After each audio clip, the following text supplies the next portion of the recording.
Hi, Karen Rock Carter here. It's time for Feng Shui story time. And this is my time where I tell stories that hopefully you can glean information out of the story for your home and your life. The topic of this tale is about, I find that a lot of people do feng shui things because they read it in a book. I've got a couple, right? They go, oh, I painted my front door red because it was good feng shui, right? I'm going to say take a step back from that and try to do a custom solution for you. That's why I do feng shui consultations still, even though I've written a couple books, right?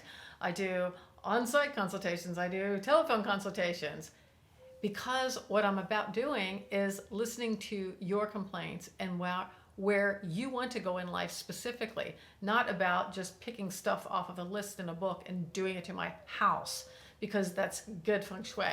It might or might not be. I want to know what you want out of life and what you're willing to change. Big difference there. I don't want to put what I think that you need more money, you need more prosperity, whatever. And the person's like, no, my sister-in-law won the lottery and that messed up the entire family system, something like that. So it's not about what I think and what I like from a design standpoint or anything else.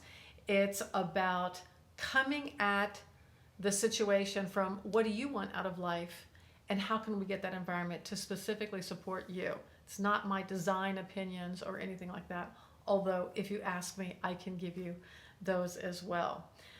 Today's conversation, it just reminded me of this story of this young gal. And this is kind of proves my point of what I'm just talking about. Is it right for you or not? I had a young gal who had a lot of depression issues, anxiety issues, attachment issues, and a lot of health issues. And she wanted me to come to her house from a health point of view. I'm doing all the healthy home testing and things like that, and also from a feng shui point of view.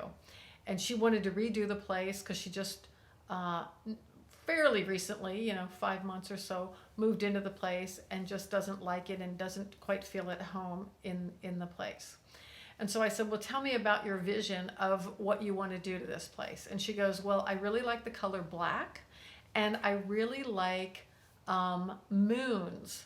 And I want to do like a lot of black and dark and moons everywhere, like full moons and crescent moons, whatever. She said, I really like moons and black. Now, is moons and black good? Is moons and black bad? We don't know until we know what's going on in that person's life. It's nothing. It's nothing until we know what's going on in your life. Then we'll know whether good or bad or needs changing or needs tweaking or whatever.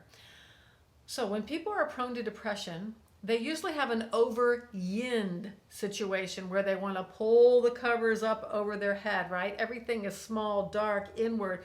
Put the aluminum foil on the windows, close the curtains. Everything is just sort of like inward. The color black is the ultimate color for inward. So a lot of teenagers, when they go goth or whatever, they're really just going inward to try to figure out who they are and sort of do the self-discovery when they are individuating, So that's kind of what that's all about. Sticking in there a very long amount of time, it's kind of like we want the Goldilocks theory here, not to this, not to that, but just right. So how do we know if it's too much or too little? We listen to how things are going on in life. She's prone to depression. She wants to paint her walls black. For her, not a good idea because that's exacerbating and making more. She would be attracted to that because that's what her energy field is doing right now, but not healthy for balance, not healthy for climbing out and free of this anxious and depressed state of mind. So I said, maybe you can do the black and the moons in the future, like never say never. But for you right now, I would advise that it's not a great idea for you. When it comes to, so the over-yinness is dark, muffled, cushy, like upholstered walls versus like the nice, clean, white, echoey, hard, loud, maybe a big loft environment, big ceilings, big spaces. Most people that are depressed, they want to get in a smaller space. So she had a above the garage apartment, so it wasn't like it was, too small for one person. But painting it black would have just sent it just over the edge. She also wanted the moons. Now, from a feng shui perspective, the yin and the yang of everything falls on this scale one way or another. It's not like they're opposites, it's like in relative to something else.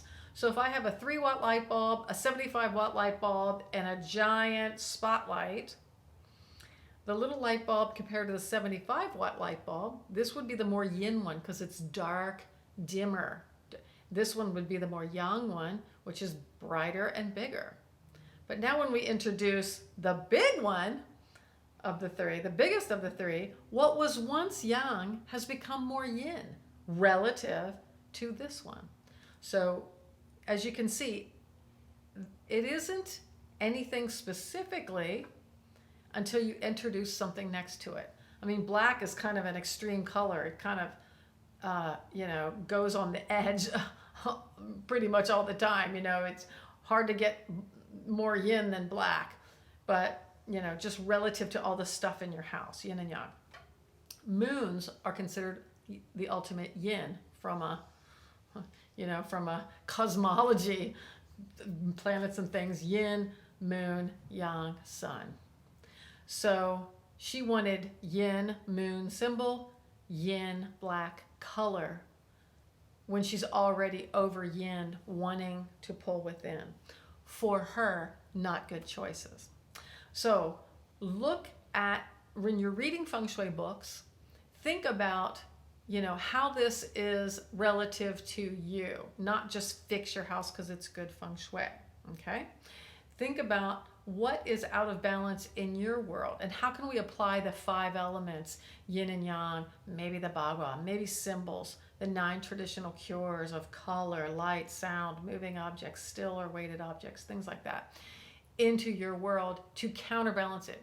If you're very still, maybe a moving object. If you're always still, get rid of the still life art symbols and get a moving object.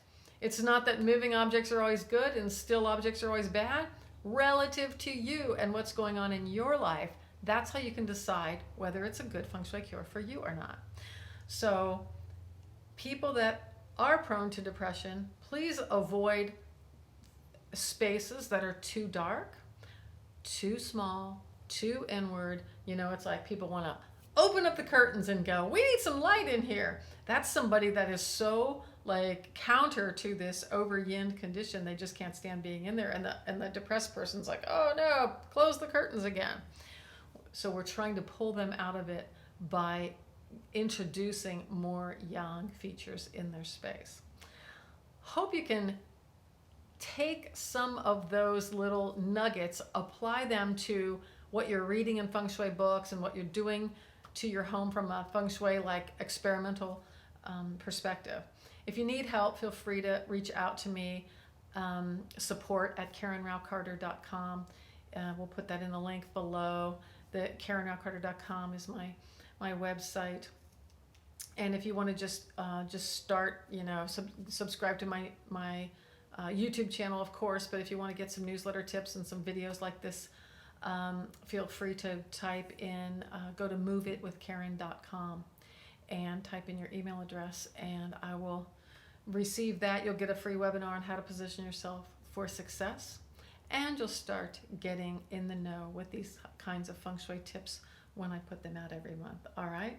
So I look forward to seeing some comments below and some of the ideas that you got from this, what you think is now out of balance in your space. And I also have a thing called the Move Your Stuff with Karen program, where if you would like, you can join that, and then you can send in pictures of some of the things that you have in your house. Maybe you send your floor plan in, and we talk live in a group call twice a month. So those are just some of the things I do. Go to KarenRaucarter.com and find out more. I'll be happy to help you in any way I can. In the meantime, think about what is good feng shui relative to you. Have a good day.